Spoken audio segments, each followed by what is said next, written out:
salaamaaleykum wa rahmatullah salaamaaleykum waa Sénégal salaamaaleykum waa Africa waa West Africa fu waaye mën a nekk ci àddina wërngal këpp ñu ngi leen di ziar ay conteneeru ziar yi dul jeex dal leen ak jàmm Top Jolof ñëwaat ci beneen numéro tey ñii dalal benn ndaanaan boo xam ne dafa bokk ci deuxième génération di hip hop Galsen from the Yoff wala New Yoff bokk na si ñi nga xam ne ñoo ko doon tóoj ba tey ji ñuy tóoj drapeau hip hop from Yoff génne na fi album mooy rappeur bi nga xam ne moo njëkk rendre hommage tous les animateurs du hip hop sénégalais il se nomme Mr Ndiga Fatal l'homme de Waflen salaamaaleykum. waaleykum salaam Mr Lamay. ñu ngi delloo ziar bu wér na meesa. mais rawes bu wër. naka waari. ah mais waaru rek parce que Ndiga Fatal kenn xamatul fu mu nekk. waa dëgg la ñu ngi woon ci ruq nag xamoo di. try affaire yi xam nga benn par benn. avec nos propres moyens. mais lan moo waral tekkaaral bi. waa en fait dañuy jéem ak sunu ay propres moyens loolu mooy waral tekk bi quoi. parce que bu fekkente ne amuloo les moyens qu'il faut te bëgg nga li ngay def teew yaa ciy def sa poche. te demewul noonu noo def mu am ay retard quoi. donc loolu la mais avec. par ça ak album bi nga fi génnee woon doole bi nga fi am yëpp. waaw. album bi amoon na benn doole bi à l'époque parce que album bi c'était en 2005. pour que gars yi di am information normale bi. boobu cassette la woon jamono cassette. donc defoon na li mu waroon def mais après da ngay am fooy toll foo xam ne doo amaat coup de main pour defaat soit maxi ou bien album les moyens qu'il faut quoi. donc loolu rek mooy indi. kon y a un problème au sein du mouvement hip hop sénégalais. non réellement. te loolu effectivement mais lan mooy def problème yooyu. waaw parce que artiste bu am talent. dans les normes. y a des gens qui sont là yoo xam ne. c'est des capteurs de talent quoi. maanaam ay rëbbkatu talent xanaa dañoo dalagul ci Ndiga Fatal bokk. waaw en fait ay rëbbkat de Satan moo fi am léegi quoi soi-disant ndax su ma naan rëbbkat de Satan mooy que talent dëgg ci société bu nekk. ni muy raison bi muy évoluer pour man talent boobu nga war a rechercher quoi. su ma koy wax pas que pour man kese quoi. mais pour les autres aussi. parce que da ngay gis koo xam ne nii si société bi la nekk raison bi ñu am ñun mooy promouvoir la vérité. mais dañuy am problème mu label. am problème mu teg album. léegi dañuy préférer ñi nga xam ne ñoom ñooy lancé wu ci benn lobby bi. moo tax ma tuddee leen xam nga nan laa ko waxee léegi. Satan waaw ay rëbbkatu Satan parce que dafay am ay artistes yoo xam ne ñoom ay lyrics satanique la ñuy teg. léegi nag gars yi ñi daan rëbb talent te comme rëbbatuñu talent Satan la ñuy rëbb. si foofu la ñuy. mais est-ce que hip hop bi conscient nañ ci loolu. dese nañ ci conscient. ndax par exemple dañu am maa ngi jégalu ci kàddu bi mais dëgg neexul. dañu am une mauvaise génération.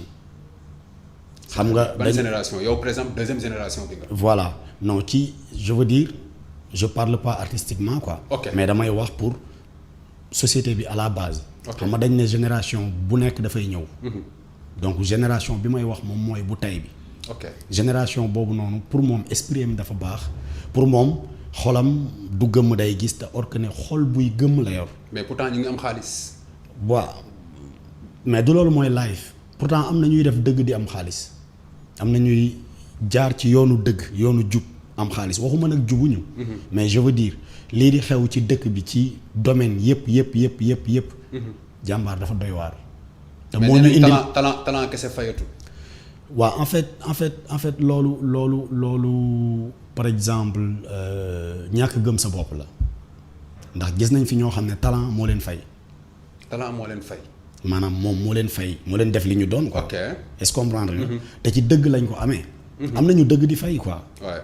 am nañu dëgg di fay ñun am nañ réalité yi maanaam am nañ ci ay preuves yu ñu leer bu temps bi gënee dox dinañ ci gën a développer ndax gis nañ fi ñoo xam ne ñu ngi teewal all right ñu ngi ciy lekk alal.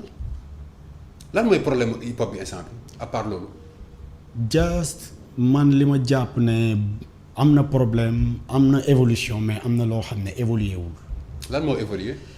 lii évolué mooy par exemple technologie bi daf ci jouer am na évolution. à l'époque ñun ci ay shop musique lañ doon enregistré.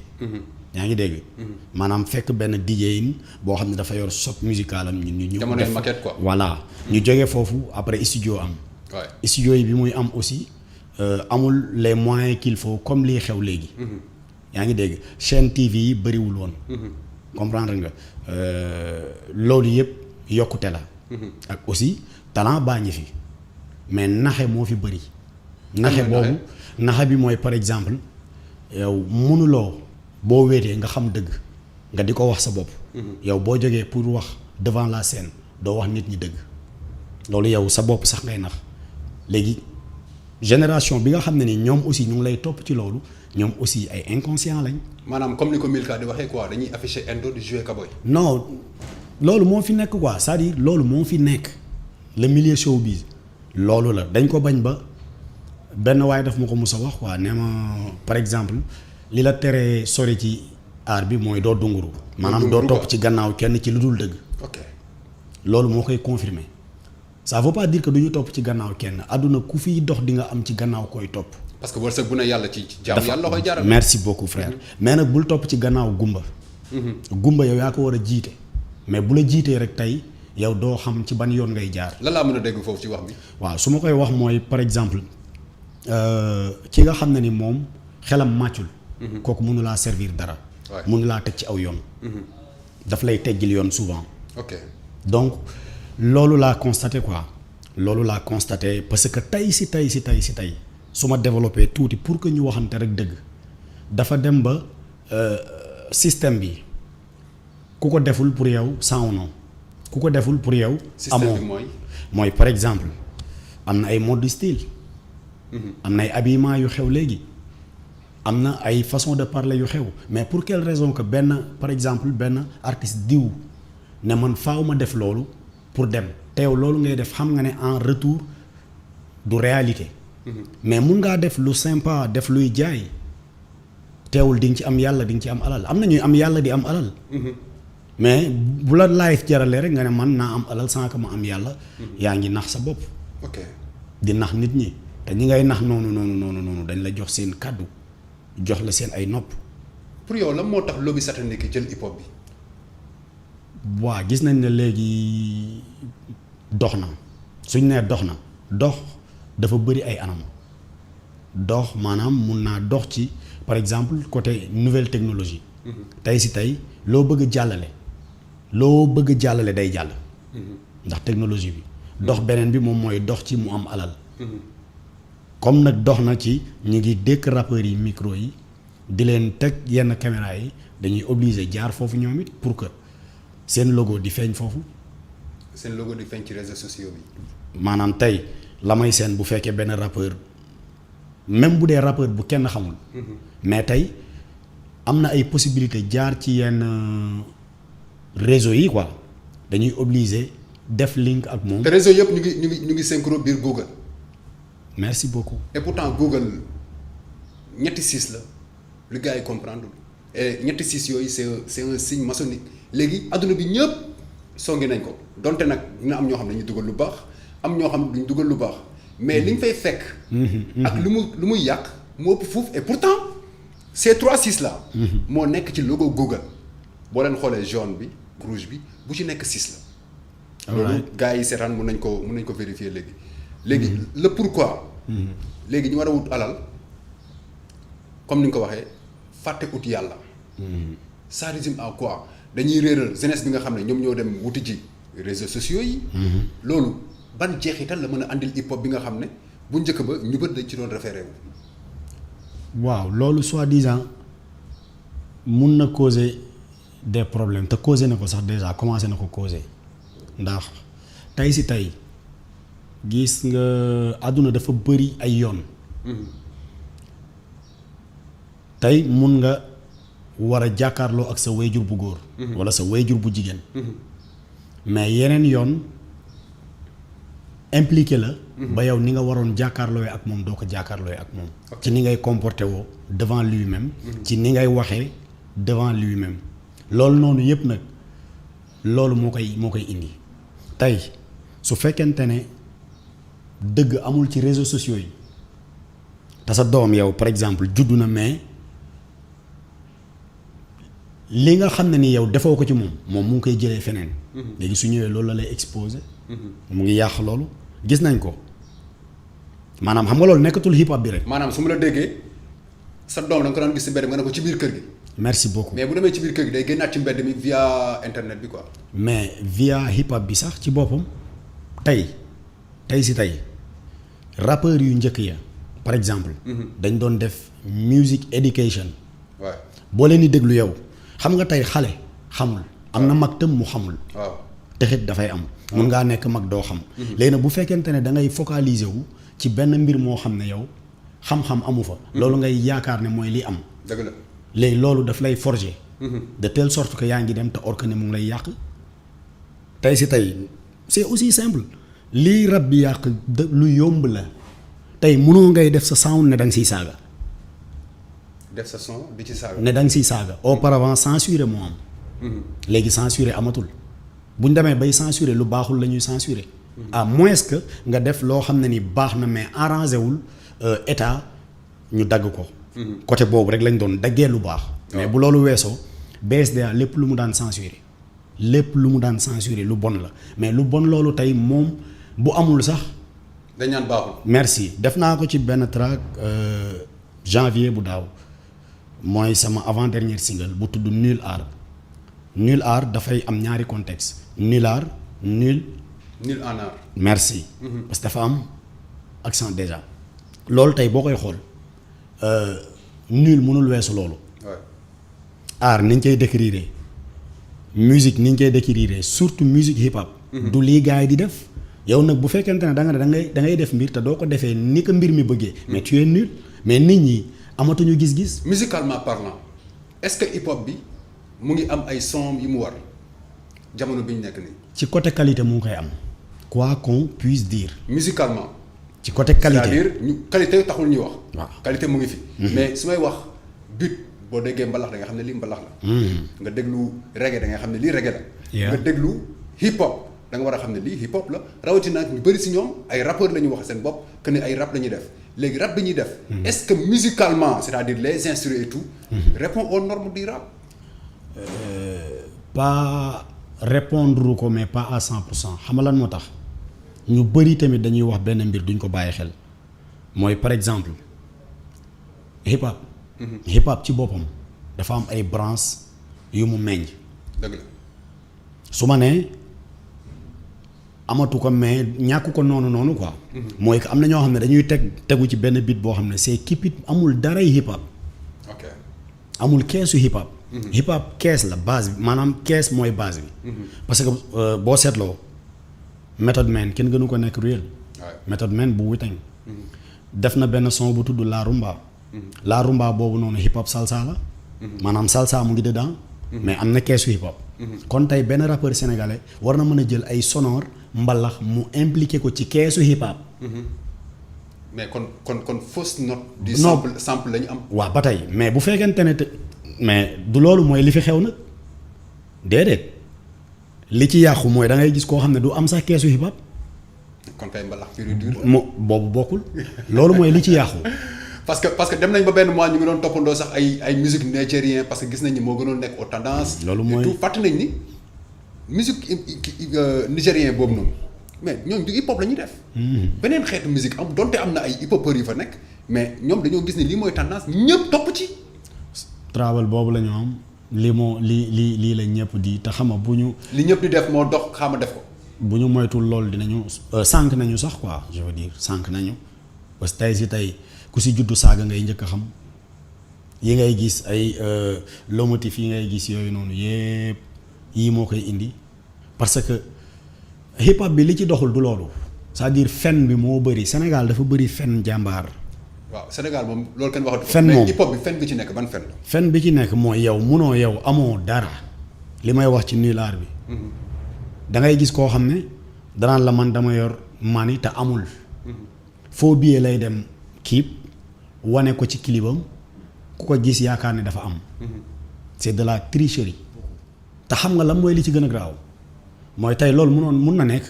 si mais mun na nekk tey yow mën nga def benn clip boo xam ne par exemple soi-disant clip boobu da nga bëgg mu am high class. nga dugg ci ay secteurs yu luxe. clip bi moo laaj loolu. mais est-ce que gars yi léegi noonu yaa ngi dégg mais ñoom mooy li ma lay wax donc loolu mooy fen bi fen bi may wax mooy maanaam par exemple ñoom dañuy ñëw tey ne am naa xaalis. am naa lii te sa papa yorul ñaari dërëm loolu fen la. waaw bu fekkente ne da ngay bind son tey nga scénariser ko. maanaam benn son boo xam ne scénario la. nga personnaliser ko. on se comprend. tey nga bëgg a wax ak benn Djily Mbaye par exemple. nga jël ko en personne yow maanaam turu Djily Mbaye nga jël ko yow ne moom nga doon ci scénario bi ngay développé. loolu on se comprend que mun nga ne am naa man maay Djily Mbaye parce que lu ma laa. mais léegi du loolu nag mooy li ñuy def ñoom. ok da ngay gis ku ne la man non loolu mooy li fi am ego trip bi looloo fi am gisoon nañ fi ay jamono yi passé ego trip yoo xam ne dem na ba ci affaire de copine ak copine. loolu ban sens la amal game bi mais mun nga def lu sympa man daaxuma li ñuy def totalement am na ci loo xam ne dama ko apprécier déjà. li ma ci apprécier mooy par exemple bul tënk sa bopp musicalement man musuma tënk sama bopp la may. ba jamono yi ñuy gën a metti di sol ay ngan di jëngal musuma tënk sama bopp. développé naa ci bitu reggae développé naa ci bit bu ne. mais tout le temps restant hip hop. merci loolu la ñuy wax nag. très bien c'est-à-dire mun nga topp li fi xew. mais pas à 100% tey mun nga wàññi sa tubay li ma calle di wax maa ngi koy saluer comme sol pain ou quoi. voilà. di nga sol pain. non du tout pain moom dinaa sol nag lu yem loo xam ne dootul ngant yooyu. mais du la séeréer ba nga xam ni day xoj comme ni ko almaam yi waxee woon day xoj sa kii yi quoi. moo ko xalaatuma ko. leen rappelé ni tey ñu ngi dalal Ndiga Fatal Ndiga Fatal di MC boo xam ne du gan ci hip hop bi te du ci xale. parce que su ma nee koo xam ne dafa bokk ci deuxième génération hip hop Galsen nga xam ne kooku fekkee ne lu bëri te teewee ne lu bëri jot am album am ay single yu mu teg yu bëri jamono bii nag mu nekk ci wàccaay bu am solo ci beneen kambagam boo xam ne war na ñëwaat mais tamit bu ñu dajee foofu see Yoff dafa lëw trop ba si jamono bii ñu ngi tàmbalee gis ay boy di ñëw. gis nañ fa sa benn frère. xam nga def na fa. vraiment taxawal na lu am solo. je ne sais pas nag ban link nga am est-ce que ñoom seen boy dinañ ñëw des fois dina sama grand bi moom fi jiitu lii ak lii. waaw am na surtout ci ki ngay wax nii je le salue de passage muy Paco Brise. j'espère que moom ngay wax. ku ma jox cër la franchement fu mu ma seen day daw ñëw taxaw ba bi muy génnee last projet am bu tudd RD1. bi ñu demee di prise son kii bi sayfa bi ni mu ma présenté keef ngay xam ne ku am cër la te ku reconnaissant la daf ko wax ba wax ko concert yi ma fa doon maanaam que ne man maa njëkk indi son et lumière biir Yoff loolu ku reconnaissant moo koy def moo tax lu baax rek lay am. am na aussi ci ku mel ni BMJ ak yeneen frère temps bi mayuñu ko. mais am na ci ñoo xam ne amul ci ñoom. mais da nga leen di bàyyi ak seen conscience tey buñ la rombee dañ lay sax xeelu. wala jàpp nañ ne yow dee nga. bokkutoo ci quoi. alors que c'est pas ça. ñu resté ci Paco Brise yow en tant que grand frère. ban jàngat ngay def ci moom ak respect non en dehors de respect bi yeeg affaire yooyu yëpp ak reconnaissance bu mu am ci yow nan nga ko gisee. waaw Brise d'abord il est trop talentueux Brise d'abord dafa am talent. dafa am jàpp dafa am style. te dafa am lu positif mooy li ñuy wax. dina takk chaîne dina takk ay bilingam comme li fi xew.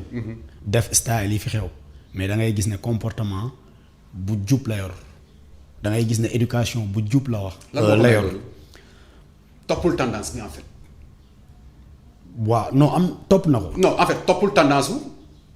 caaxaan bi voilà foofu laay waxee. waaw loolu nag c'est très important nit boo amee loolu rek santal yàlla. lan moo ko may loolu. peut-être éducation de base. ok. c'est très important ñi ngay gis ñuy nekk ay mëri rëndoo yëpp amuñu éducation de base boo ko amee. loolaa def di nga ko xool frère. d'accord bu ñu waxee Yoff aussi am na ay ndaanaan yu fa nekk ci yor ay label yu mag. ku ci mel ni Wiz. ban link ngeen am tey mu ngi taxawal label bu am solo est-ce que tey Ndiga Fatal jot na am link ak ñoom. waa jiifa jotoon nañ am link mais du woon link bu dëggu quoi. c'est-à-dire. waaw su ma nee du woon link bu dëggu.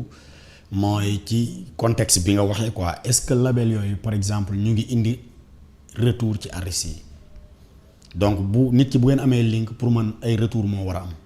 mais bu ñu demee ba waxtaanee woon benn link retour amul avancement amu ci certes que xaaruñu intérêt du link bu dëggu loolu moo tax ma ne amoon nañu link mais du woon link bu dëggu. si kàddu rek la juboon. dañu waxtaan mu wax ma ay wax ma wax ko ay wax ma ñëw fa pour rassurer li ma ko wax après gisuma retour quoi. mais soi-disant suma projet bi ma nekk di waaj track yu si bëri labelam laa ko joobee mais dama doon fay. waaw jàppale bi des na ci jiifa ak artistes yoo fii quoi. mais am na benn groupe boo xam ne jiifa moom mu ngi koy jàppale c'est des yoo fois muy Black Milk. d'accord waaw. ni nga Fatal jamono bii ñuy wax ak yow lan lañ mën a xaar ci sa deuxième album.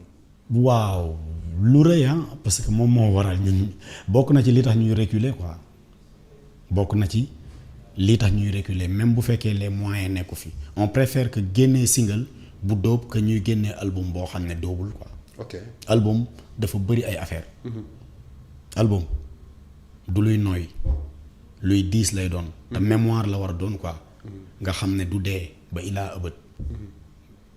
donc sunu album na ko ñëpp xaar bu yéeme. incha allah rabbi quoi. waaw dina am lépp su ma nee dina am lépp mooy bul fàtte ne yaa ma tuddee woon xam nga new old school quoi maanaam old new school quoi. dëgg la tey si tey fu ma taxaw da nga naan kii booy la.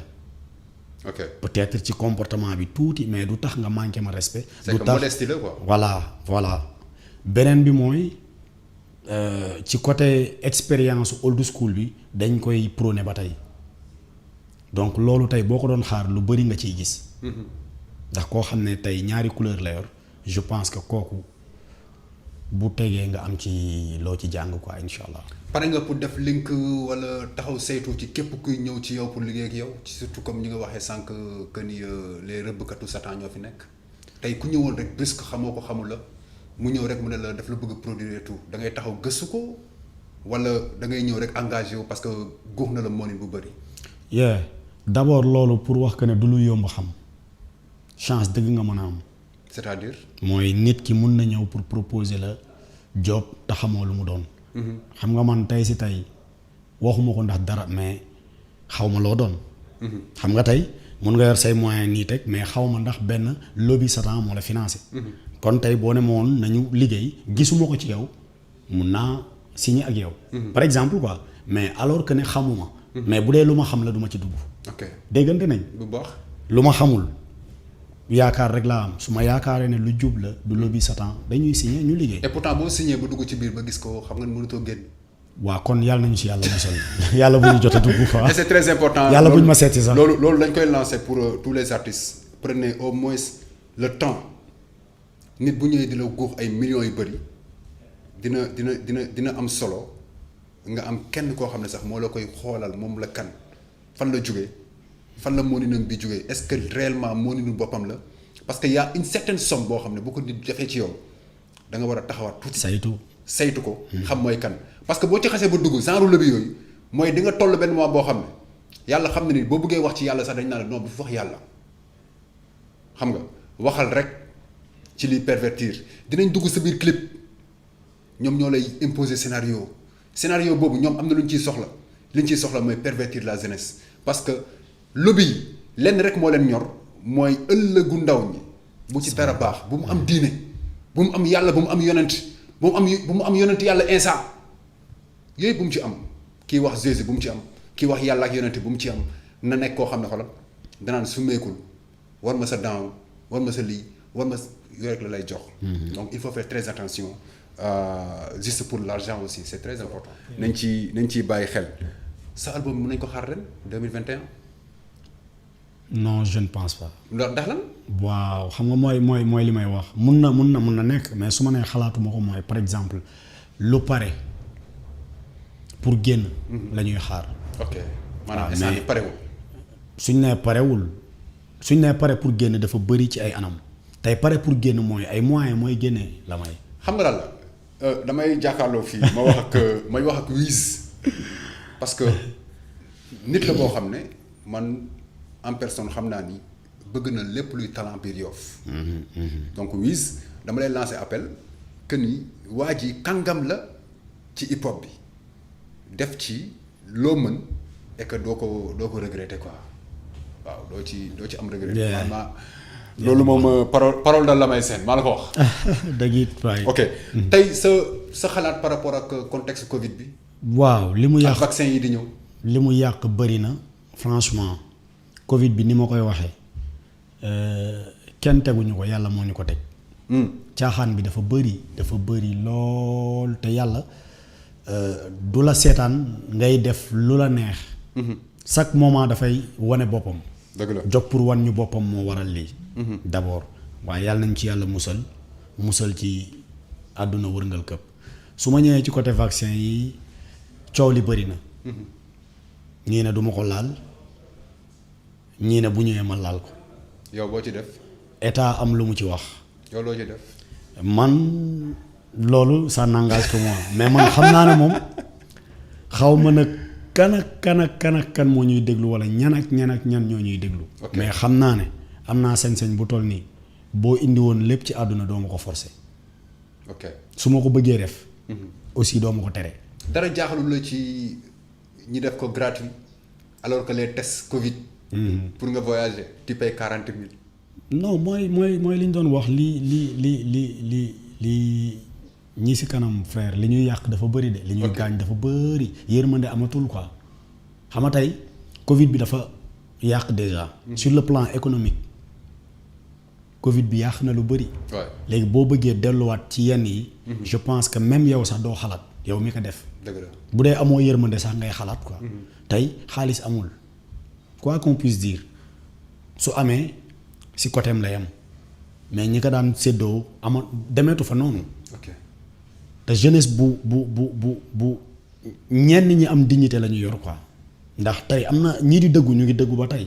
dëkk bi doxul yaa ngi resté ruelle. waay te yaa ngi lekk yaa ngi naan. dëgg la donc jeunesse boobu noonu dañ ko waroon gën a motiver ba pare ñi nga xam ne nii ñoom ñu ngi leen nar a perte.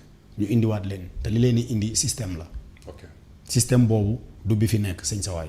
d'accord benn conseil pour tes jeunes frères hip-hopeurs.